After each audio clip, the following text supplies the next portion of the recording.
Hey, this is AJ from Scene World, and that's Jörg from Scene World. This is Jörg, yeah. Yeah, we just wanted to let you guys know before everything else is happening that in addition to our normal social channels on Twitter, Facebook, Instagram, wherever you can find us, TikTok, yes, YouTube, you can also find us on Mastodon. Exactly, yes, at techhub.social/@sceneworld, there's Scene World. Yes. And I set it up this way that all the tweets are also becoming toots on Mastodon. So if you're trying to hide from Elon and trying to get away from the blue check mark, come join us over there for similarly styled toots. Yeah. If you want to keep your mask up. Yes. Ooh, okay. Beautiful.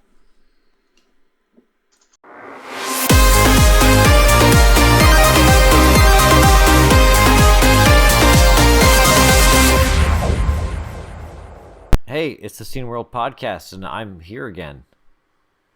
Well, you have been there last time. Yes, already. I know. It just feels odd to be, and because we don't always do this stuff in order, it feels I don't know when exactly I'm here and when I'm not.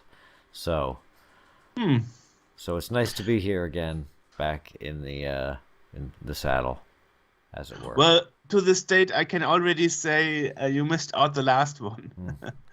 So yeah. And my Amiga just reset. I was just running Play-Doh Term on my Amiga, and it just reset for some reason. So I don't know what happened there. Sometimes in life things have to reset. Yeah, stuff happens sometimes. It's okay. But before we reset to the next year and to the next month, which is December, we have a few interviews beforehand. And today we have the co-founders Dana Sydorenko and John Uke from GameTree. Yes. The social media service that allows you to find fellow gamers and game and chat with them for free. So that's pretty. This is a little bit special too because the founders, the co-founders, one is American, one is Ukrainian. So exactly. So Ukrainian American startup company. To push that as an appeal to Robert, the PR person, to invite both to the interview, because normally when GameTree is being addressed in interviews, only John is present in the interviews. Right. So, Scene World exclusive, Dana and John together in the same interview. And, well, you know us, since 22 years now, we always try to get those impossible things done. Yes. Getting impossible things done that everybody tells me is maniac, not worthy, and you can't pull it off anyway. Those combinations always trigger me more to try harder. Yeah, right. You know, it's the same with 2015, Ron Gilbert. How did you get Ron Gilbert to appear on your podcast? I was like, I saw him at Gamescom a year earlier, and he shook my hand and promised we will make this interview once Thimbleweed Park is released. So sometimes we are lucky, yeah. But that's why we are called Scene World and not Scene Europe, Scene Germany, or Demo Scene World or whatever. Yeah, right. We always try to cover everything. Yeah. So before we talk, before we do news, I want to point out that I'm wearing my cool Nick Vivid T-shirt under this shirt. Oh, that's nice. He has a merch store where you can get cool stuff like that. I didn't even know that he had T-shirts. Oh, absolutely. I always buy his MCs, which are dope. Yes. Now he has a merch store, and we will link to it down there, so you can grab that. But sure. Yeah. Why not? Yeah. One of our dearest team member. Yes, absolutely. The number one reason there is an NTC version of Wooden that doesn't crash. Probably one of the nicest guys on the planet Earth as well. Ooh. Well, you would never talk bad about any of our team members, would you? No, I wouldn't. But he is legit like a great guy. Well, I mean, we had some situation. I remember Dennis' first task was to avoid bullshit when we interviewed Quenelle God. And who caused a shitstorm on our Twitter? Eric Viruin, our past member of the staff. He was totally devastated that we allowed this French guy to be interviewed. So sometimes things happen. Yeah, but sometimes. Well, people have emotions, and sometimes they go over the top. But hey, Dennis mastered his first task with us as a publication with flying colors. Yes, he did. So, yeah, anyway. You want to center yourself a little bit more? Well, I should, but I can sit like this all the time. Yeah, well,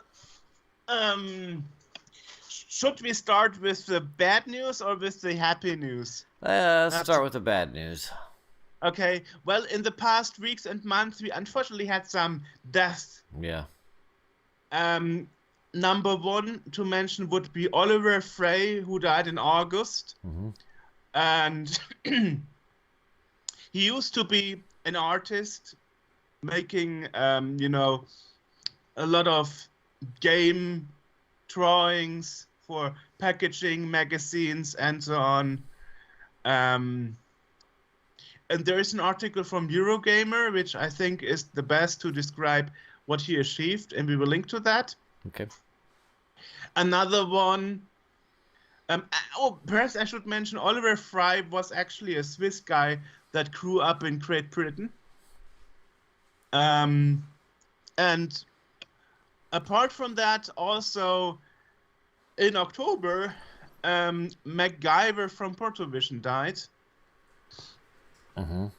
He used to work as an editorial member for Return magazine, the German retro magazine. He also worked for Protovision lately. And he obviously died of a heart attack. A similar story to how John Candy died in '94. He felt bad for a bit, but instead of going to the doctor, he went to sleep and died. So which should be pointed out again. If you're feeling like you are very, very powerless and stuff, and feel like this for hours or days even, go to a doctor. It might be an undetected heart attack. Yeah. Such things happen. Oh, yeah. So better you go to the doctor or call an ambulance one time too much than one time too little. Yeah. Just my opinion. Absolutely. Yeah. Well, and the third person who unfortunately died is Johannes Bjerregaard. Beauregard, yeah. No, it's actually Bjerregaard because he is Dutch. Okay. Yeah. He is not American. He was Dutch, I believe. No, Danish actually. Danish. Okay, he was from Denmark. Either way, however you want to say. Either way, it's not pronounced English or American. Anyway, yes, he unfortunately died at age 52 of colon cancer in November. So that's pretty sad. Mm-hmm. And he was a very, very known and skilled musician. Yes, he was. And he was part of Maniac of Noise, where also Charles Deenen was a part of, and Jeroen Tel. Yeah. So that's pretty sad. Yeah, it is. It is. That's a lot of people in a short amount of time. A lot of really talented people in a short amount of time. Exactly. Yes. Well, as for news, if you want, now do we go to the good news? Well, I have two news. Okay. But if you have some news, you can I've got start some news with too. Is that our our friendly okay, we're going to cut this part out as I search for a word. Our colleagues. Yes, there we go. Okay. Our colleagues over at the Retro Hour are putting together a book. That's I saw that. Dan Wood, Ravi Abbott, and Joe Fox have announced a Kickstarter campaign for a new book called The Retro Hour Book: The History of Video Gaming from Those Who Made It Happen. So that Kickstarter is moving along. It should be pretty easy to get, just based on their podcast and whatnot. I mean, the campaign is going for £25,000 and has already reached, about a fifth of that. And it's should be easy. Yeah, it's going through. It ends December 10th of 2022. So should be easy because the Retro Hour podcast, for those who don't know, they are the biggest retro podcast out there. They have 30,000 subscribers. Aside from us, they're the biggest retro podcast. They have 30,000 subscribers per month. Mm-hmm. I don't know of any other podcast topping that. So they are the biggest. Yeah. And I mean, they do this commercially and weekly. Yeah, right. We are struggling to make 2 per month. Well, let's not say struggling. We're not doing it commercially, and exactly. And we're not necessarily doing it weekly either. So no. So come on. This is more of a. We decided at some point 2 per month. Yes. One at the beginning, one at the end. Yes, this is more of a vanity project for us than it is a business project for us. This is sort of something we do because we enjoy doing it, not because we're trying to, create exactly. It's, but there are tiers. We'll put links to the Kickstarter where you can sure. donate. And the other piece of news that I have is that the Amy Game Jam 2022, the Amiga Game Development Contest, has begun. That will be going through. The deadline is April 30th of 2023, and the theme this year is Sword and Sorcery. There's 2 different categories: Classic Amiga, which is the OCS and AGA, and then Next Gen Amiga, which is Arrows, MorphOS, OS4, Vampire Systems, stuff like that. And so there's a page on itch.io, and we will put a link to that down in the podcast description. And the one thing that I wanted to plug a product, because it has recently come to my attention that older Macs, especially PowerPC Macs, are now retro, because they can run the classic Mac OS and whatnot. And the pram batteries in these, and this goes all the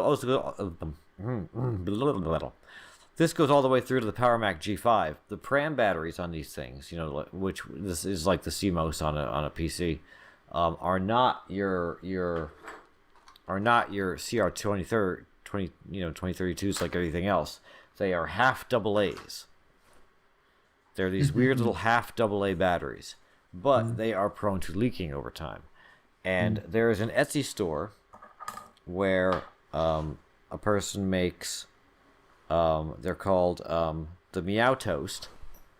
It is this, and this enables you to use a standard 2032 battery in place of the half AA, which is less prone to leakage and will last a lot longer and can help preserve your retro stuff. I guess half AA. I mean, there must be an official name for that. No, it's half AA. That's what. Really? That's literally what it's called. Yes. Never heard it's of half that. AA. I will hang on 1 second. We're gonna cut this part out. Maybe not, but hang on a second. Okay.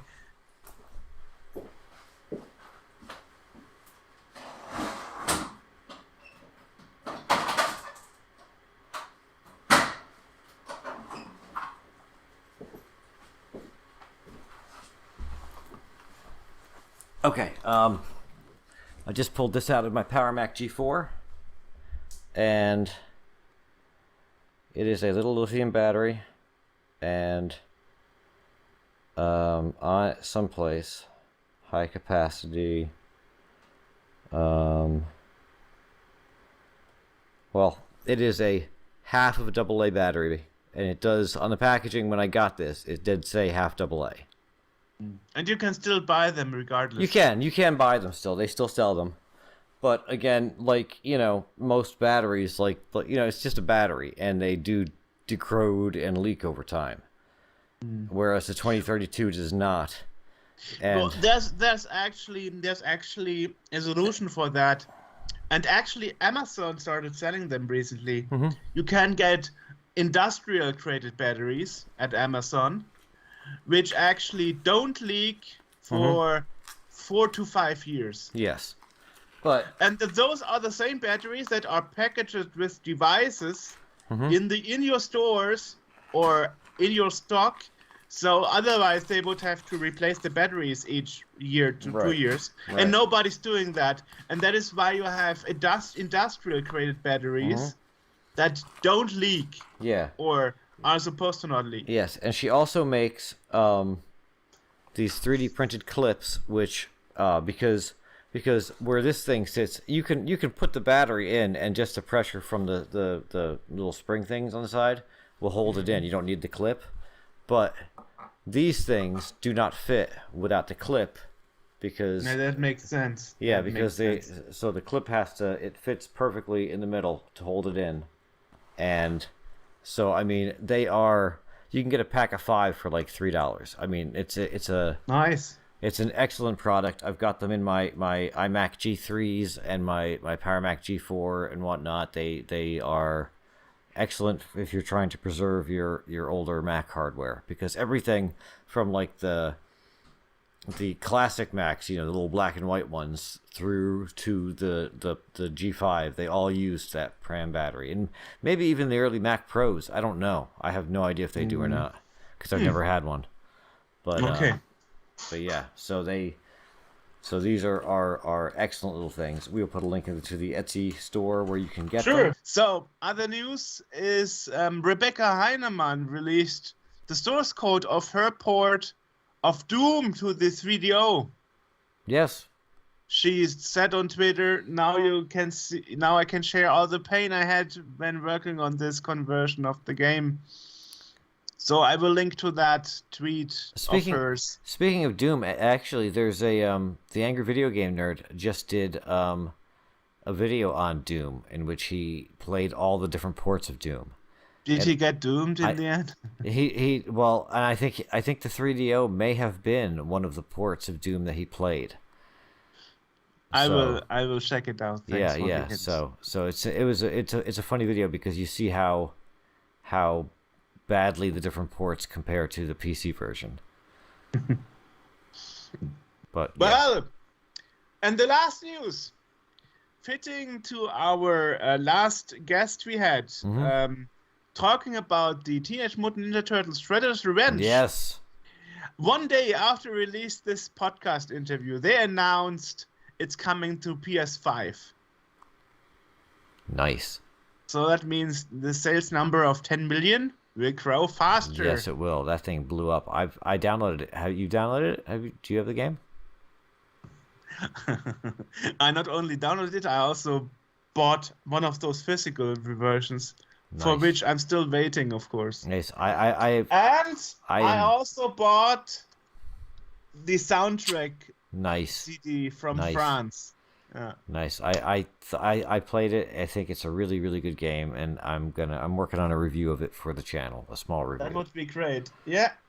Yep. It's actually a very solid, well executed. And I've played the other Ninja Turtles games on the classic ones on the consoles, and this is up there. This is actually I think this is better than the original.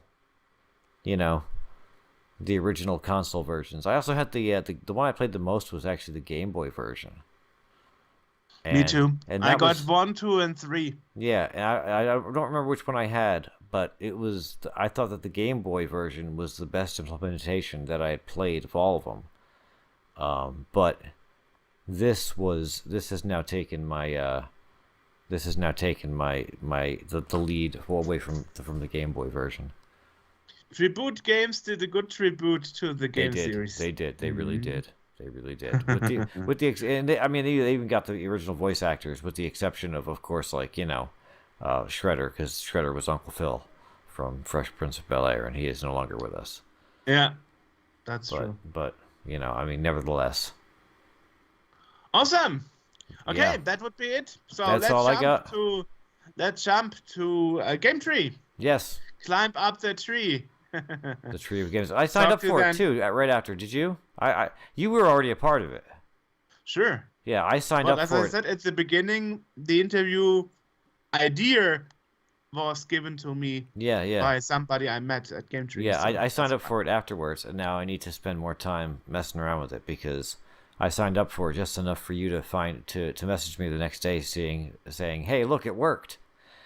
Yeah, because it said, "Hey, your Steam friend has now joined GameTree." Yeah. So it is a very cool network that we will be talking about right now. So it's interesting because that's one of the features they mentioned in the interview to be coming up. Yes. And it actually was coming up the next day already. Yep. Which is super. Yeah. Because John said they are working on cross-referencing all those profiles from different services. Mm-hmm. And and they did. They did. Yeah. At least later that day they did, because that's when I signed up for it. So, certainly, yeah. Yeah. I guess that was probably a coincidence. Anyway, jump to them. Here we are. To them. Yes. Bye-bye. Today, we are actually talking to the two co-founders of the Ukrainian-American startup social network for finding fellow gamers called GameTree.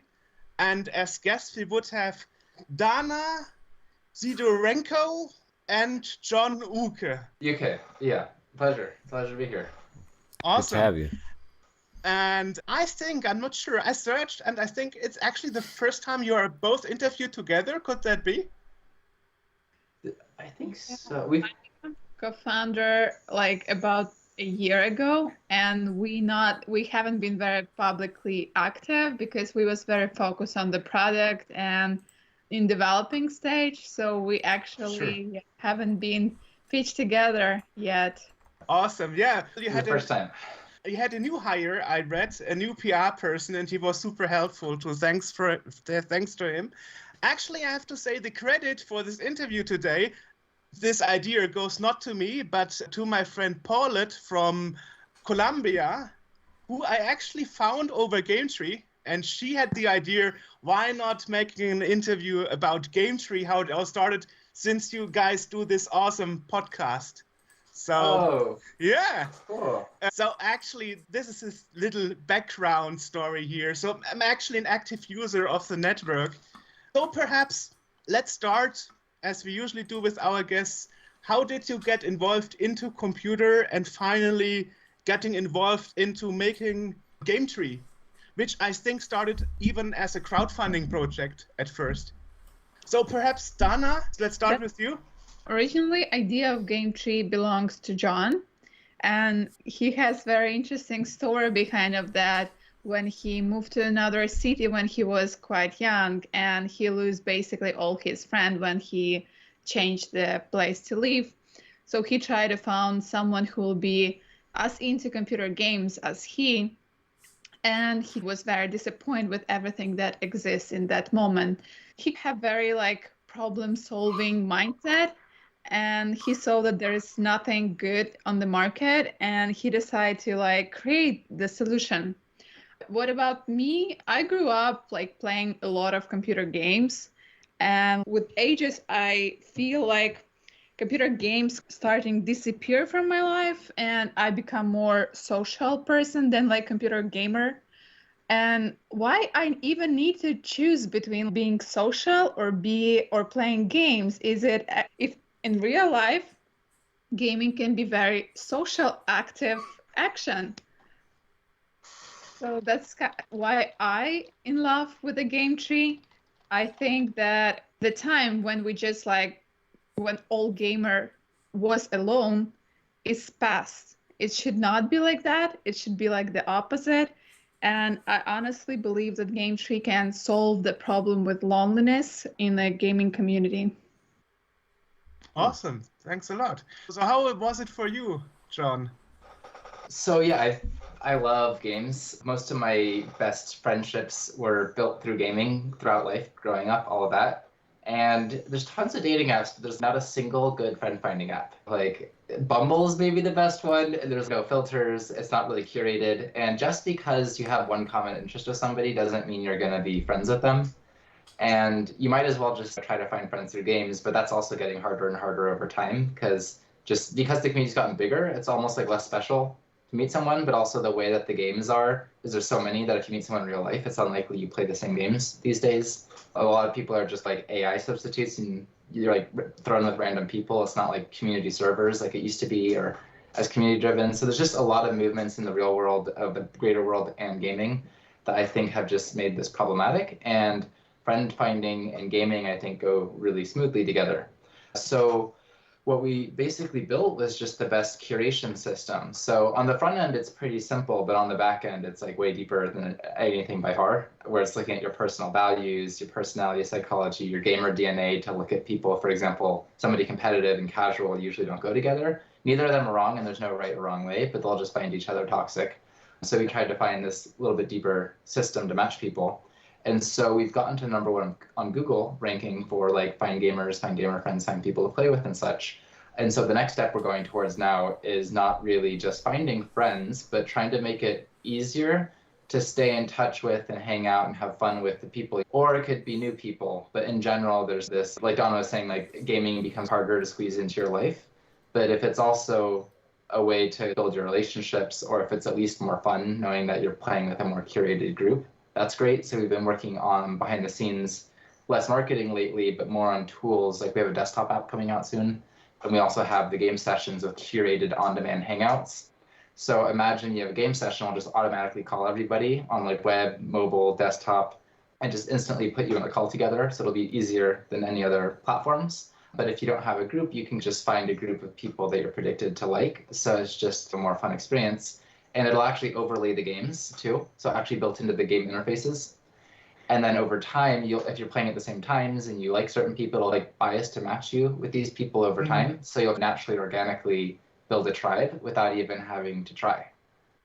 I have a question here. I noticed that Dana has like a different point of view where she is at the moment, because she said that nowadays she plays less and focus more on being more social, while you, John, said you are a gamer, so still, and so it seems a bit a different point of view. While I would say from my experience, nowadays you have cosplaying, Gamescom, like the biggest gaming event where gaming fans meet. I wonder, is it really, if you are a gamer, you are less social? I would challenge that. I'm not sure if that is really the case. I believe it's not anymore. And multiplayer gaming changed the rules.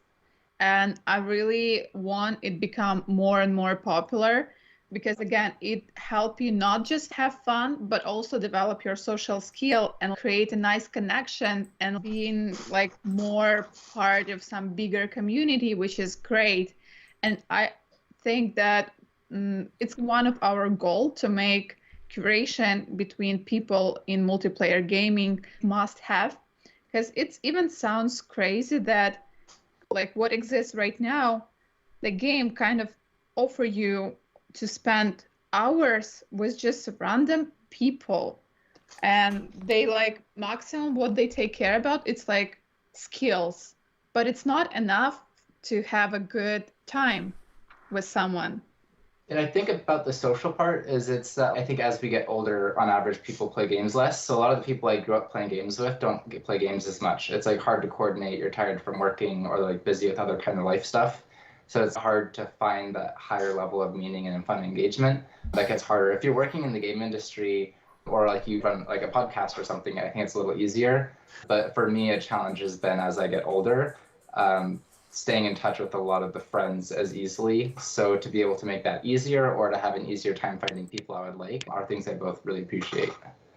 What I really like from GameTree as a user is that GameTree focus on common platforms you're using, common social media platforms, and common games you like together, and not so much focusing on the differences. Wow, you are my first European friend. You are not so much different from us Latin Americans. And I was like, yeah, as long as you speak English and we speak the same language, it shouldn't be much of an issue. So it opens a world to people that is pretty much driven at some point still by stereotype, unfortunately. At least that is my experience, that people suddenly discover the world outside of their little bubble thanks to GameTree. At least that's my experience, because you are not sorting from countries or regions so much. Yeah, that's a very conscientious design decision where both countries and even personalities tend to have bubbles. So we actually created achievements, like badges you can earn by making friends from different countries or with personalities different from your own. Something that we also found is that friends, there isn't like one algorithm, or it's not like you just want somebody exactly like you personality-wise. It's actually a tribe, and you want to be appreciated for the things you naturally bring to the table. So by having people that are different, everybody has different strengths and weaknesses, but when the best in everybody comes out, you get appreciated or the spotlight for the things that you naturally do and enjoy. An example would be like if one person is the crazy person in a group that's otherwise too stable, they might get new experiences. Or if somebody's like in a group of all crazy people, then like they never really have anybody to anchor things around or be a cornerstone. So a more stable person helps them out. And that's something that also make games better than any other friend finding app. It's like games, they don't have actual borders, so you can find someone who will be like perfect for you and really good friend, and you don't really need to live in the same place or in the same country to be able to spend time together playing some games. And usually like a lot of dating apps or friend finding apps, they like purposely very focused on to find someone who nearby you, but it's not the only one way. Yeah, and with the increasing mobility in the world, like that's something I've suffered a lot living in a lot of different cities and countries, is friends are actually becoming more valuable as we move around more, because it's a way to have at least some stability or tribe through all the chaos. I spent a lot of time in the recent years visiting my internet friends. I've been at HA at his place. I even went to Peru for 3 weeks to visit our graphician, our graphic artist in Lima. So I know what you mean. Yeah, I traveled a lot. I met a dungeon master in the middle of Mexico, like deep in the jungle. He like moved there with his wife a long time ago. Yeah, so totally get you here. Yes, I think it's super, super amazing. And I also find, as you said, sometimes games can be a bit troublesome to find people. I remember this frustrating experience. I was with somebody in Among Us from Chile, and there were constantly people in Among Us speaking Spanish to each other, and everybody was like, please switch to English. And it became so toxic that you're suddenly kicked from the server and stuff. So sometimes the online community in such games can be a bit toxic in a way. Yeah, and Riot Games has done a lot of research discovering that most toxicity is actually miscommunication. It's on average not somebody purposely being annoying, but it's just different people are different. So it sounds like in that situation, it's just like language barriers. But nobody besides us that I've seen is really diving that deep into a lot of the nuances of how do people get along, which I think Don was touching on this, but it's just crazy that for multiplayer games, like who you play with is so important. Like some games cost like $50, $100 million to make, and nobody's paying attention to who are you playing with. Do you actually like these people or get along? Do you have similar values? Like literally nobody. It's really crazy. So we hope that we can just make it easier to get in touch with good people and also work with the companies to building systems to help match people. For example, massive multiplayer games, I think it's really important if you're joining these like worlds that you actually, the world means more if you care about people in the world, but they don't really give you tools to find those people, which to me is is wild. So he has some stuff in the pipeline with that stuff too. Like how the thing work now, it's mostly like random. Even there's a lot of like Discord chat with like fun gamers, but there's basically no difference between Discord chats and like just random people inside game, because no one of them not actually curate and not actually try to predict how good will be your experience together. Yeah, I think there is a value in like at least people are looking to be more cooperative or friendly or not toxic. So at least just that's like a simple level, but that's been around for a long time. But going the next levels of curation, I think not even just in gaming or friend finding, but just in general is becoming more and more useful in the world as we get more and more choices and options thrown at us, being able to like, find out what's the best for you personally or what would you like the most. Like gamer DNA test is something that I really enjoy and I love it. It's like the app measure different type of fun that people looking for in the game and try to give you like the people who will have the same type of fun because if you want just to be more social and have a nice time with someone, it's not the same like you want to achieve some goal and win. These people will not be like very good together usually. Yeah, I think Dungeons and Dragons is a great example because it's such a hyper social experience that like 90% of it is who you play with. And we're actually potentially going to help design a system for one company. These things are popping up where everybody wants to play, but a lot of people don't know who to play with. And if one person really cares about the story, and another person's all about self-expression and acting, and another person is just about beating the challenges, like they're all playing on completely different levels of reality. And some of that's good because it's good to have everything in the picture.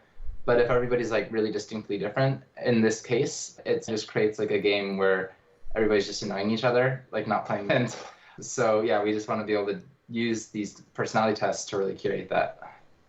I want to talk a bit about my experience when I first started using GameTree. You mentioned, Dana, the personality test, and you, John, also. That was a nice idea. So you know what kind of person you are and what kind of person the other people are.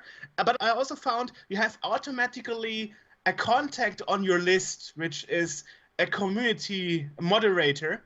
And it felt a bit like MySpace, where you automatically would have Tom on your friends list, but you couldn't talk to Tom. Tom would just be here as an alibi friend. If you had no friends, you had at least Tom. But at first I thought, okay, another bot. I saw that from other systems like Discord and so on. And I was really surprised to find out that she was a new hire a week after I joined, and I actually could talk to her. And I talked to her about my experience with GameTree for half an hour. Was like, oh my God, there's really a community manager that really cares about the community and is here to help if you have problems with different kind of people or using the app or finding around the social aspect.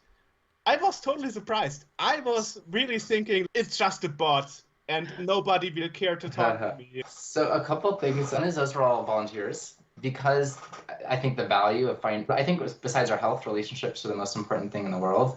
And if we're helping people meet, not just people, but like good people, the value of that is so big that people have translated the app into 10 languages and ask if they can be moderators and such. So that's one thing we're really lucky and grateful for with the area that we're in.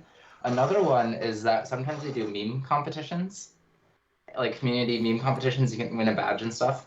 And we did one just about like stuff about GameTree, and somebody in the like Russian Ukrainian speaking community made one where and I don't know how they knew this, but it is actually totally a thing in the company is people always don't think that they're real people. They always ask if we're a bot.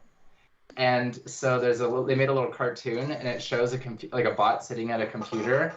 And the person's like, a bot, it's no, and the next person's like, a bot, it's no, and the person's like, angry and smashes like the keyboard. And the next picture, it's like a bot instead of a person at the computer. And so getting asked to use a bot so much, it became a bot. There's something the community made that, but I don't know like how they know that's an internal joke, but yeah.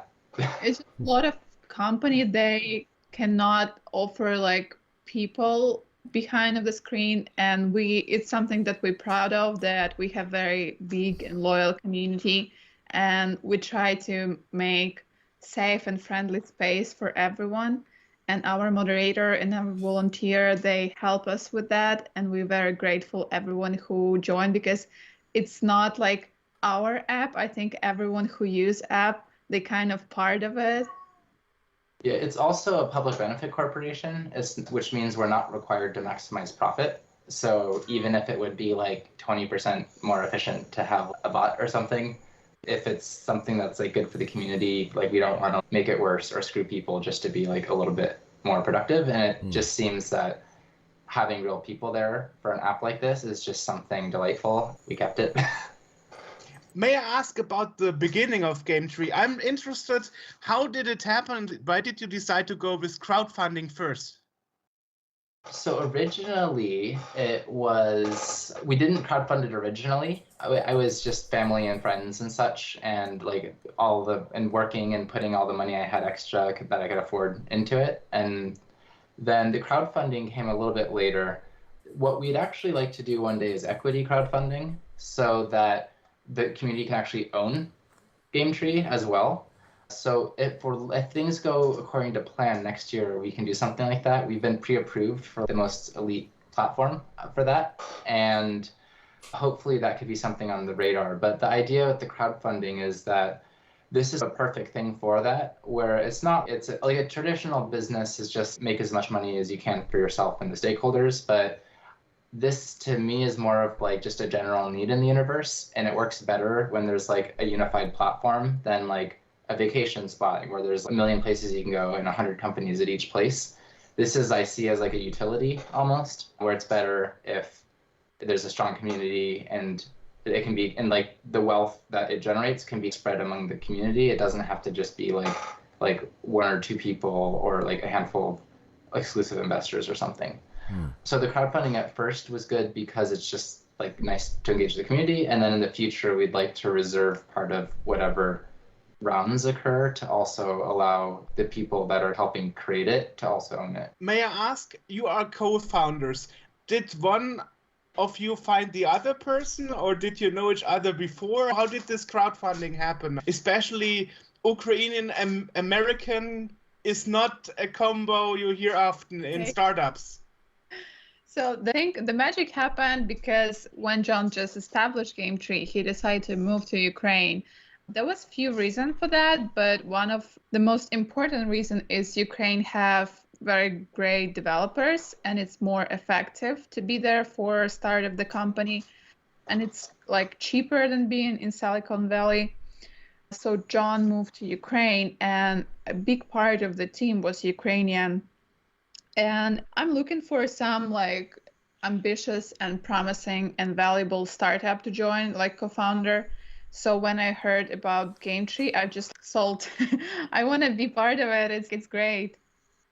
Yeah, and Donna has a business background where she has her own company that's quite profitable in that she's automated, but it's in government military supply, so it's not as fun as games and not as innovative or interesting as technology because you're just following routines. But I have a weakness of I have a lot of ideas, but I'm worse at like structuring them or not getting too idealistic.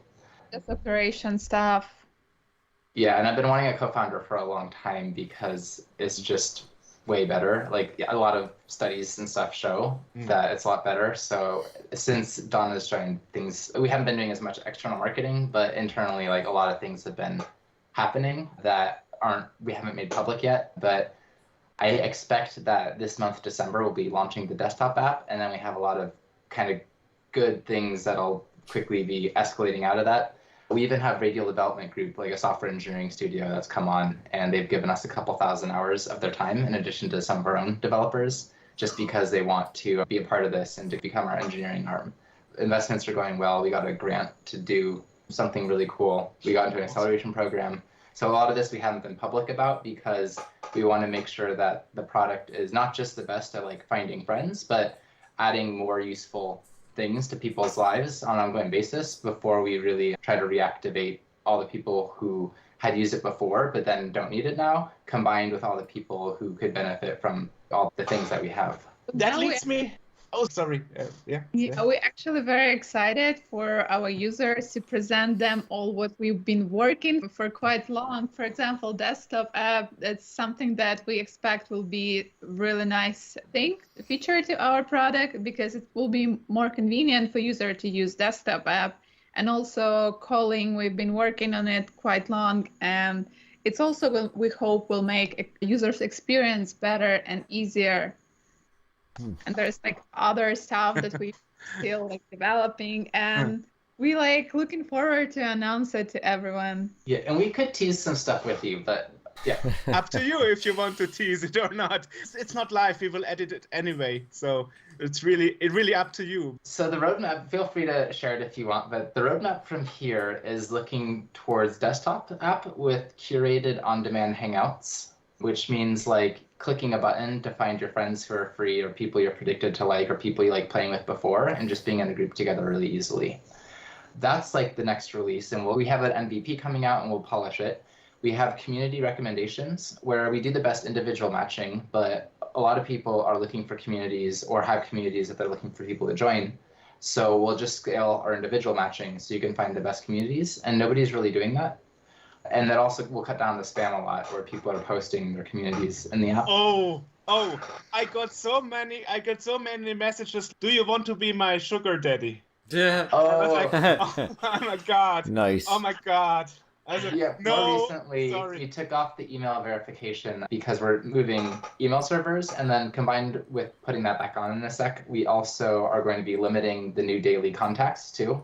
One, to cut down on things like that, but secondly is that it'll be correlated with your level in the app, so more legit people or people who have proven themselves can message more new people per day, so that you don't have somebody just sign up and message like 50 or 100 people. We do have systems in place where if we notice the same message is being sent, for example, like it'll get blocked, or we have like certain IP addresses that we know like only scammers come from and stuff, but it's a constant cat and mouse game. But yeah, that's something we have also some good plans around. We also want to get more into the social network space where people find friends, but there aren't really good places to talk about games with them. Like I use Facebook a lot, but most of my friends on Facebook aren't gamers or don't play a specific game.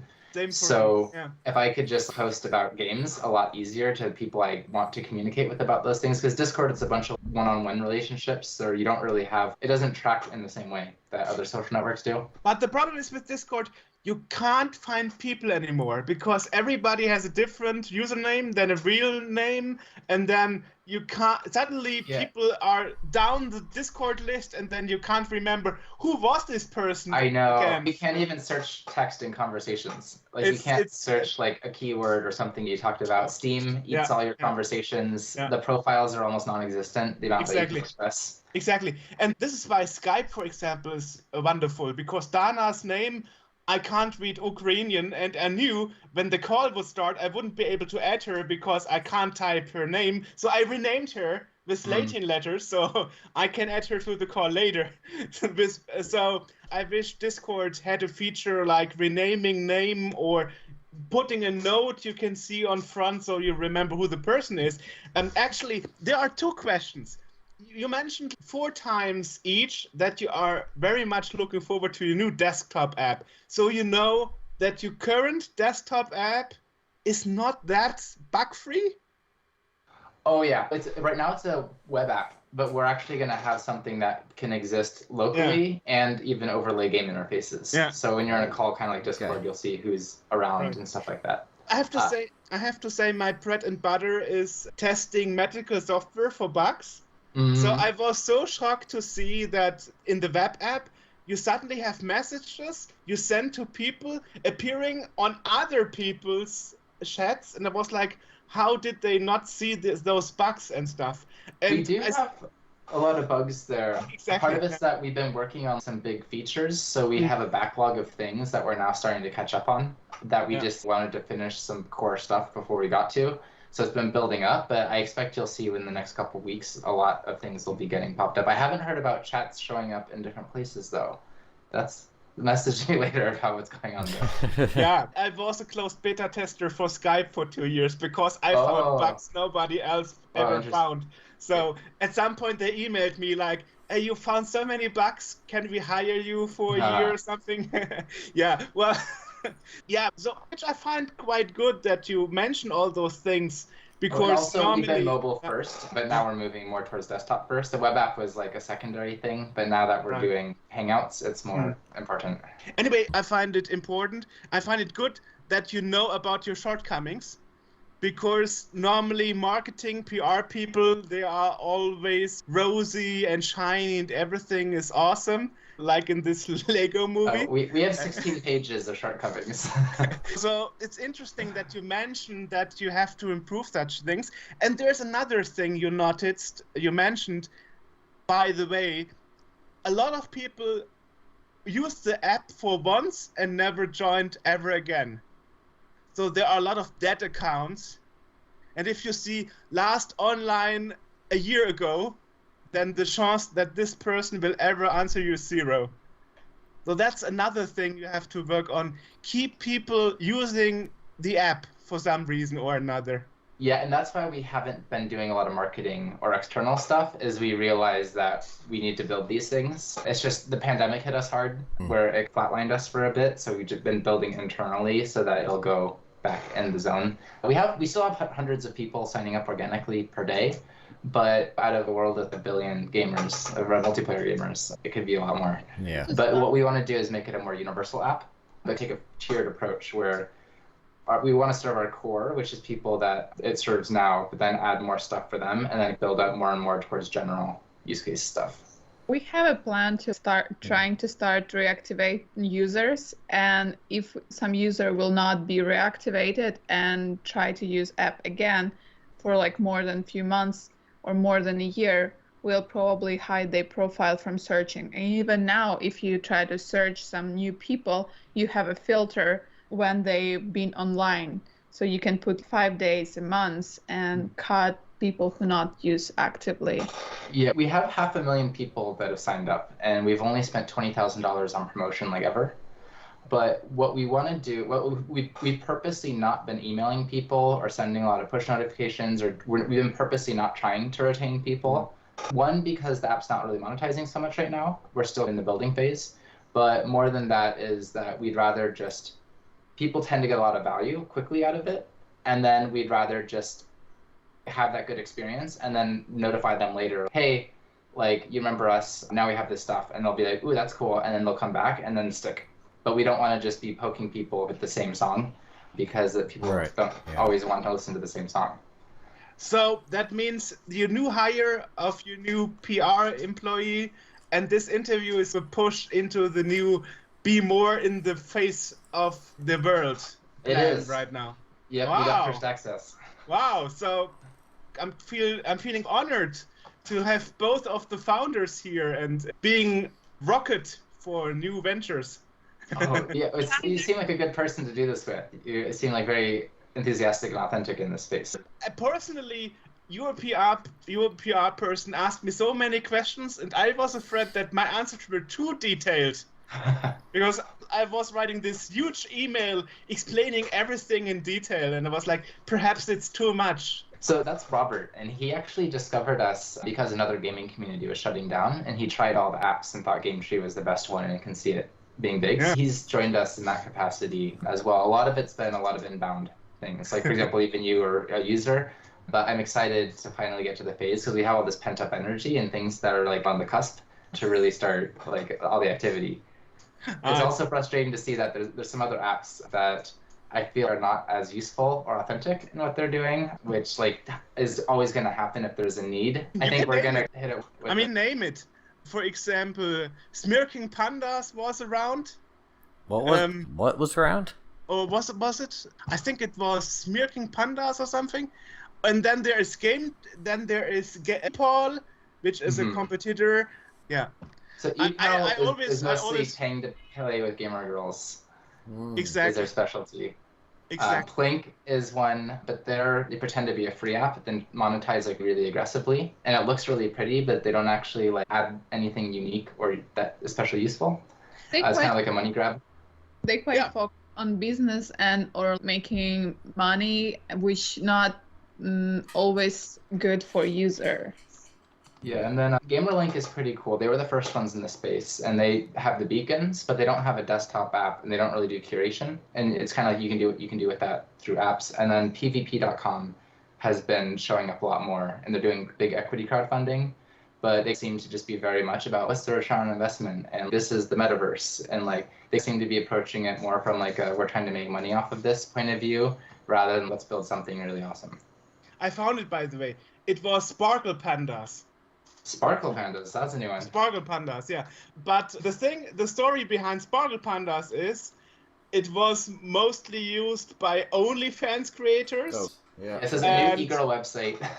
Yeah, e-girl website. And I actually met the founder of this service, and when she heard about how people use it, she shut down the service. Whoa. So perhaps I was too honest in my video calls, telling her how the users see her service. She was so shocked. So yeah. Whoa. So I've seen the dark side of gaming social services. Something to comment on is with GameTree, we actually have a dating feature. We're not really known for that, and we don't promote it much. It's not even in the app by default. You have to kind of opt into it. But what was happening is about 30% of people on GameTree were also using it as a dating app. And if you're not looking for that, it's annoying. And if you are looking for that, it's also annoying. So what we did is we just added a little toggle so you can say you're looking for friends or a date. Just to be able to like quarantine that kind of behavior together. And it worked out really well where the amount of people reporting it has gone down a huge amount, but we couldn't just kick off a third of our community. So this was a solution that ended up working pretty well, where if people are, for example, like trying to date through a friend finding section, we just kick them off to the dating area, or they at least have an area that they can do that like in a good way. That is why some profiles says, I'm not here for dating. I always wondered why some people add that in their user info. Now I understand. So you actually have two sections of GameTree. I never noticed this dating side of the service. Oh yeah, if you're not looking for it, you probably wouldn't notice it. But that's why it's there. It's nice that maybe you weren't aware of it, because we're not trying to be known as a dating app, but it was a way of solving a problem that happens to a lot of other companies. Sparkle Pandas was an extreme example. Yeah. Girls' point of view, I can say that it's gonna be pretty annoying, especially if you like actually want to just play games and you don't want like constantly like deal with a lot of like sexual or yeah, like it's that. true. It's true. Yeah, it's good that you put so much mind into planning so that the service doesn't turn into a toxic one or going totally sidetracks where it shouldn't go. So much thought is put behind it. This is pretty good. Yeah. Which is also probably helpful that there is a male and a female co-founder. So probably it gives the perspective of both genders. I don't know if it works like that. I have no idea. I think work like that because I'm actually very mindful and try to make community not just for like men's gamer, but also for women gamer. And even though right now there's like still more men use app, I do think that we can attract more women, and it's something that should be done because women need a safe and friendly space, and that creates value for them as well. And something interesting too is that a lot of games, they purposely don't do anything about toxicity because they don't want to kick off the toxic players. They get bad reviews, they lose customers, they lose player count. So they just don't do anything about it, or they like slap you on the wrist. But what's nice about GameTree is because it's like a third-party community and we actually have real moderators and we have a reputation system and stuff, we can overlay the gaming world in a way that the game companies themselves can't. So, for example, if you meet someone through GameTree and they're really toxic, there's like a bigger feedback cycle loop in that. Whereas if it happens in a game, there's kind of nothing that you can do about it. And so it's not really punished and it just builds up or it's even allowed because of that. Like people are even more willing to do it because they know that there's no feedback mechanisms and pure anonymity and stuff like that. Whereas in GameTree, you can report people. Okay. Those profiles and those profiles and things now raise the questions, isn't there a risk for the users that you could take those profiles and sell them to market analysts and then use the user data to make profit, like Facebook does, for example? That was a huge backlash for Facebook, and that is why a lot of people left Facebook and WhatsApp when Facebook took over WhatsApp. So what can you say about those dangers from the user's perspective? So I'm personally on the camp that I don't mind sharing my data if it's not being used evilly. Like, I actually think that sharing our data is what allows curation and personalization. So that's why it's a public benefit corporation, is so we're not like legally required to be evil. So if we can use that in good, because like literally that's what happens with all the big companies, is they're like by law, American business law, required to maximize profit. So like we can be like make 90% as much money and not be assholes. And usually it's that kind of like little extra, or it's that like mentality of, oh, like in order to make the most money in my job or to do what I'm supposed to be doing, like I have to make these decisions. But that's not really the culture here. I would say that GameTree realized that we collect a lot of data, and we'll like try to be very careful with the way how we're gonna use it and to put the user interest first. Yeah, our mission is to look out for the well-being of the community. For example, now one of the way how we use the data that we have, it's game recommendation, which I think is a great because it's benefit for. Right now we have about 90% of accuracy, John, right? 93%, yeah, at predicting ratings. With like predicting game that you will like, which is like great because if you're actually asking the question like what should I play next, we can help you by default collecting a lot of information about you and understanding your interest and your personality in a very deep way. We also do something that I've never seen anywhere else, which is we sort reviews based on how similar your tastes are to the reviewers at correlated things. So you know who to trust the most. And for example, like Amazon is trying to just maximize what's going to make the most profit, not what are you going to like the most. And that's basically true of like almost everything.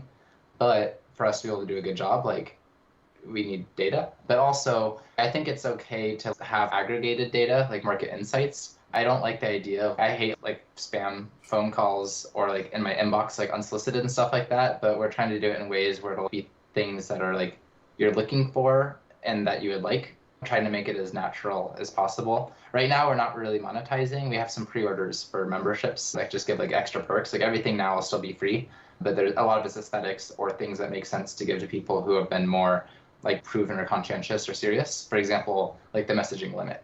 Like a small messaging limit is good, like for new messages for a new user. But if somebody is a member, they're shown. There's sort of a feedback system where by paying a little bit, they're like, okay, like I'm genuinely looking, or this is important to me, as an alternative to being like a higher level or something. Whereas it also still succeeds at fighting like scammers and spammers and things. Curation and recommendation in like very personal level create a lot of value, not just for companies, but for users. For example, now we're working with one company that provides server for a gamer to play with the pro gamers if they want to be more professional. And by providing curation for people, we help like everyone to increase the value of the product.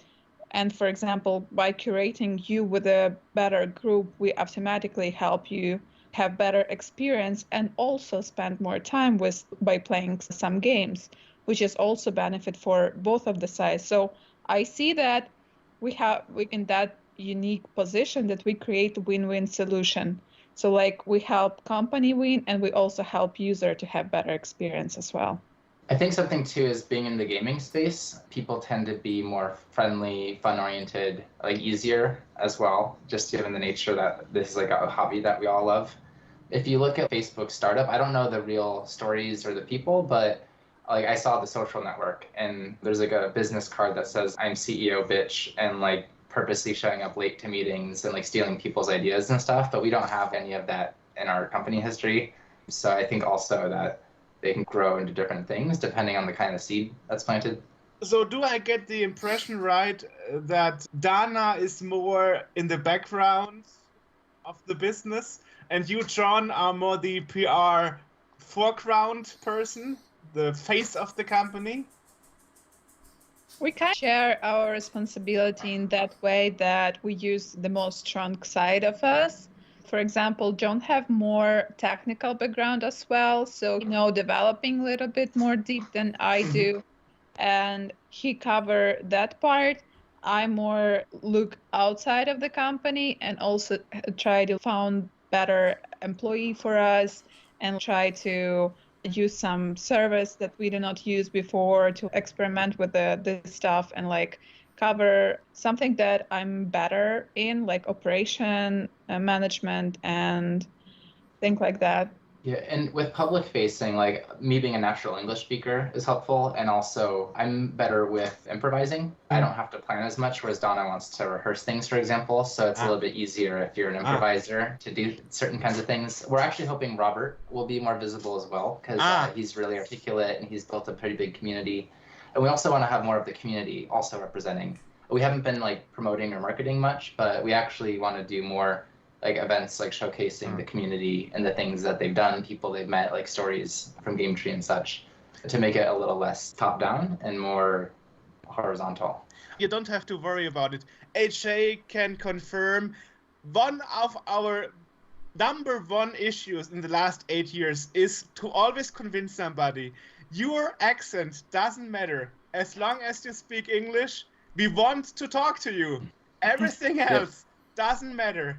And it's always like, come on, we don't speak French, we don't speak Spanish, speak English with us, it will be fine, don't worry. So I was so happy that I didn't have to argue because of accents and stuff. You were like, both, yes, I'm super excited, I'm looking forward to it, let's do it. So it was super easy. So you were very easy to convince, so to speak. So I totally see where you're coming from here, but I think Dana is very understandable. I don't have an issue. So. I think she's actually more understandable than me in a lot of ways. I think what I actually meant more was more like fluency than accent. I didn't say that well, but yeah. We actually have a joke that like for about 3 months we located in Amsterdam, and people like have problem by understanding John.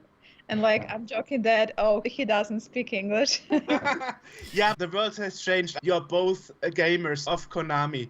And I know we wanted to make an interview about Pro Evolution Soccer, and the biggest problem was that they had a policy back in 2016 that only English native speakers may do international interviews. So we had to wait and convince and so on. And fast forward 8 years later, one of the head of PR for Contra, when they re-released, is actually a French person with a thick accent. And for Pro Evolution Soccer, they actually exchanged the American PR person with a Peruvian because he could present the product better. So I think in our international community, this all changes.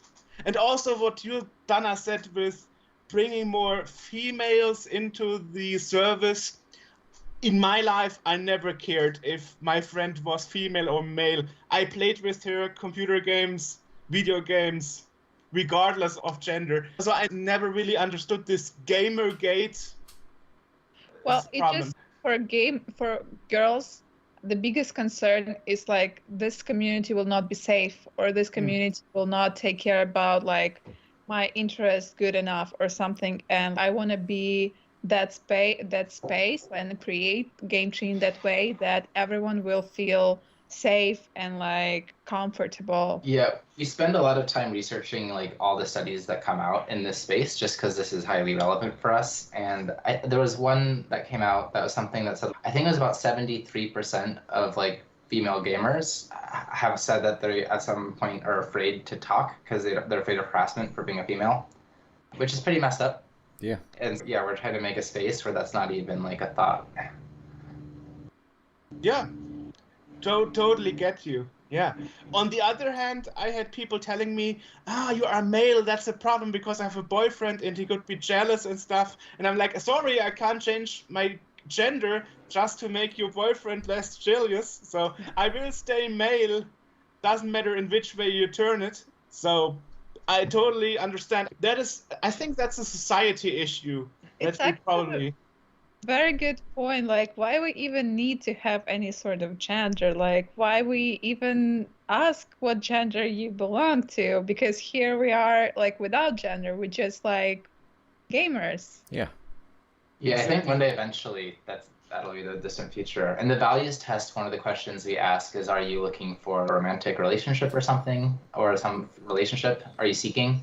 And The way we do a lot of the tests is we don't just try to theory craft, like, what do we think is the ideal answer? We let the data decide. So if there's higher correlations between people answering in certain ways and then becoming friends, then we weight all the questions accordingly. I don't know all them off the top of my head, but I'd assume that if somebody's answers very extremely on one side, another person's very extremely on the other side, then one, they're going to have less to talk about. But if two people are both looking, it can be another thing to bond over. Whereas if they're in completely different stages of life, and our algorithm takes into account over 100 things, but it's all about putting as much good stuff together as possible and then showing those people first, which is, I guess, another thing that we do that I haven't seen is we show the best matches first, where a lot of dating apps nowadays shuffle them randomly because it keeps you on the platform longer, but that isn't something that we optimize for.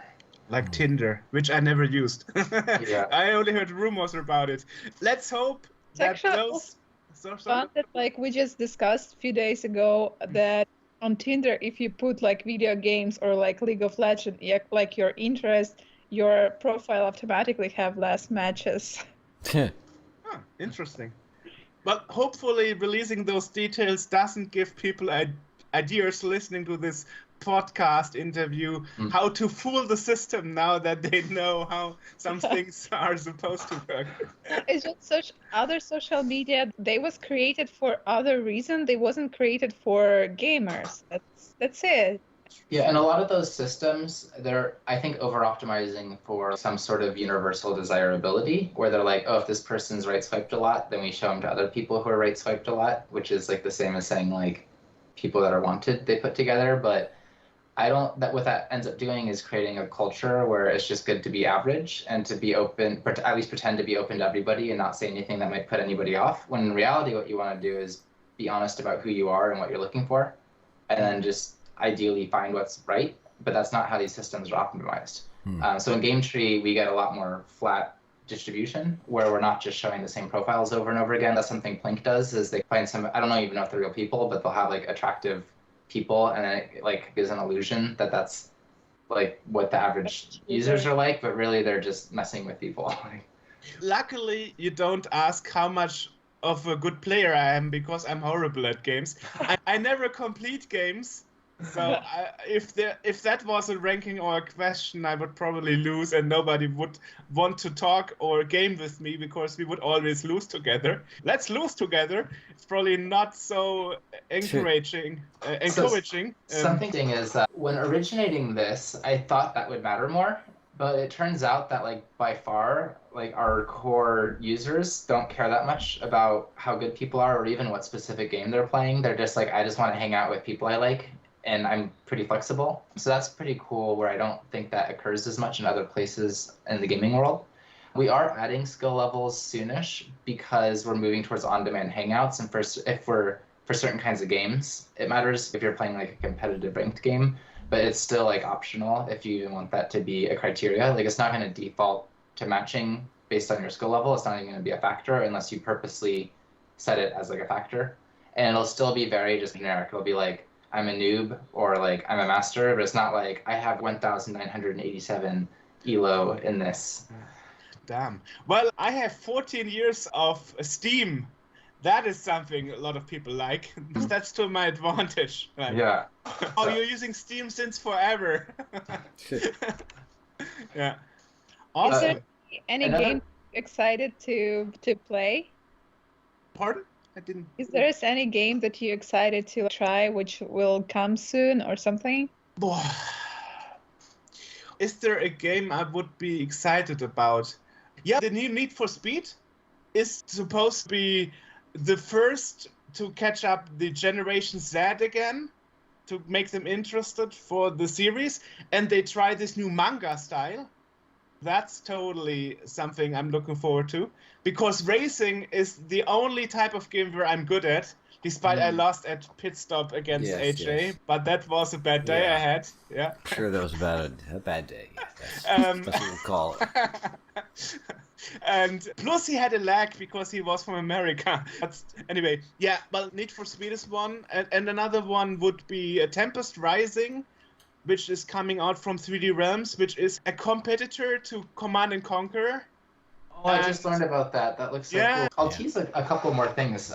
Sure. We've had a lot of... So you were talking about how it's hard to know who your friends are in like Discord or Steam over time, or people you play with. And then it's also tricky, like you said, like you have Steam for 14 years, but there's not really like the profiles are so ugly and impersonal and weird. Like nobody actually has good gamer profiles anywhere. Yeah. But what we want to do is have a little bit of a LinkedIn for gaming. Not as much like professional, but we actually want spaces where you can like actually write about what is your favorite gaming story or your favorite game and why, and actually be able to import achievements and stuff eventually, so you can actually have a curated kind of gamer persona. So it's not as much these like one and done experiences that just disappear into the void, but they can be carried with you in a way. And we've had inbound interest from some of the big studios about investing in us and having a universal gaming login system. Wow. So that's our kind of goal for next year, is to syndicate these players and to start creating a universal system so that if you go from like Battle.net to EA to Steam to like Xbox, you can actually know who all your friends are and also save a lot of your progress or things like that. Then it has to be a new independent company because these guys have conflicts of interest otherwise. So that's like a lot of our highest level vision, is to do that alongside being a more general gamer social network where we can make just gaming an easier, better part of our lives instead of siloed in these little ecosystems. Wow. That sounds like we have to make a follow-up in a year or so. Whether all your wishes and dreams became reality. Because unfortunately, a lot of those services, they appear and die after a while. And I hope you are here to stay, because I really like the concept and all the work and effort and thinking you put behind it. It's a very hard road, but we appreciate your interest, or any viewers that use it or ever share it. The community helps a lot. It's tricky because we chose not to monetize it super aggressively early, and it's not something that naturally builds a lot of like growth and retention at its initial feature set stage, even though it was very valuable and useful. But a lot of, I think, other people would have just given up at that stage, but we've just kept pushing and pushing, and we don't plan to stop until it's really been able to create this ecosystem. Those game-related services that doing something new that we all wanted to have but didn't know we wanted it, those are things that are the things that will be successful in the future. For example, a few years ago we had Pipehacker, which are now called JamGG, for an interview, and they are making cloud retro gaming in a group. And they also have like video chat and filters. So that would be a perfect match to combine with GameTree, I would think. So I'm really a fan of those gamer-centric, hobby-centric services like yours, or as I said, JamGG. And it's a niche, but it has to find its way. And if you improve your web client, or perhaps exchange it with a desktop client, that would be totally awesome. There's a lot of blockchain and Web3 stuff in the air too, but we're purposely going slow with that stuff because we're more about creating real value rather than riding hype waves.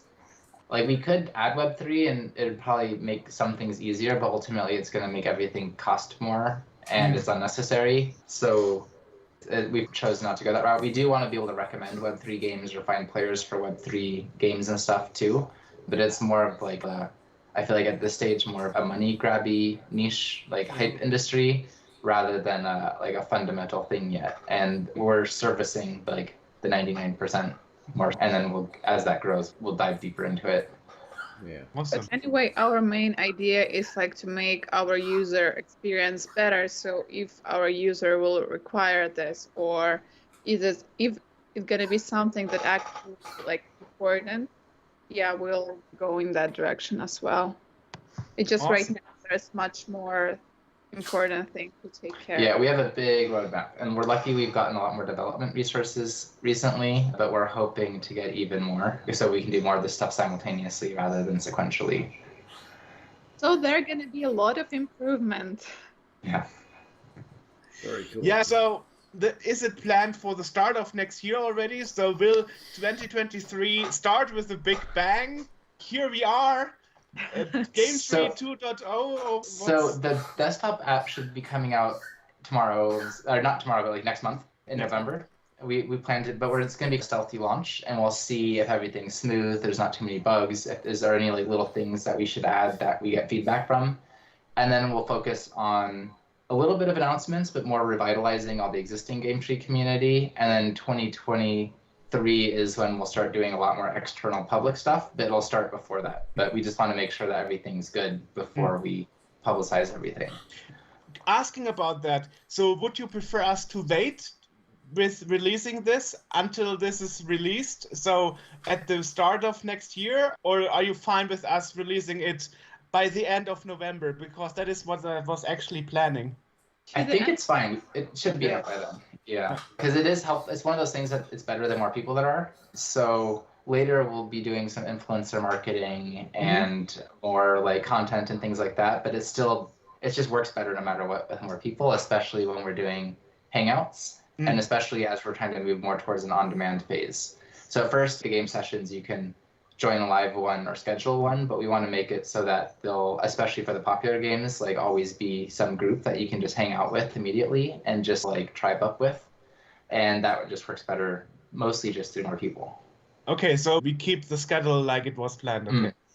Just asking because we have somebody called Dennis who's doing our social media PR stuff. So I thought if you had any wishes or something, it would be your chance. We'll do marketing more aggressively, like a little bit later. Because now we was too focused on the product, and before promoted, we decided that we need to like make it good enough to provide better service for people and then promote it. So you worked with word of mouth, so to speak. Yeah, it's almost all word of mouth. Natural. Interesting. I'm also very happy you gave us over an hour because your calendar said 45 minutes. So I was a bit afraid, they don't have much time, but you seem to be quite relaxed. This is fun and we're passionate about this stuff. I love the machine in your background. What's that?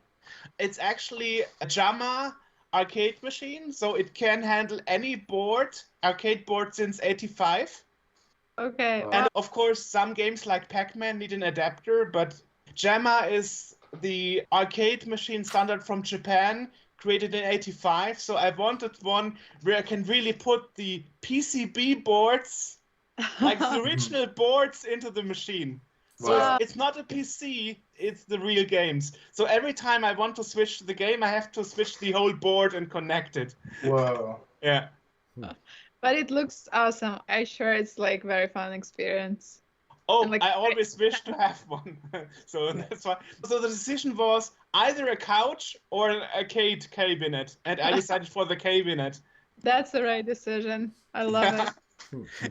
Which is interesting because once I had a female coworker and she told me you can't have women in your flat because you don't have a couch, you only have an arcade machine. I'm like, perhaps it's the wrong woman then. Yeah.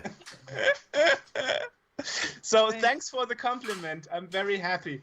It was super extreme to get it working, especially the CRT screens. Not many people in Germany still repair them. Awesome. It's quite rare. That's true, yeah. Originally it was a poker machine, so it had no joysticks, just buttons. So we had to modify it heavily to actually make it working. Yeah. So it's some sort of your hobby.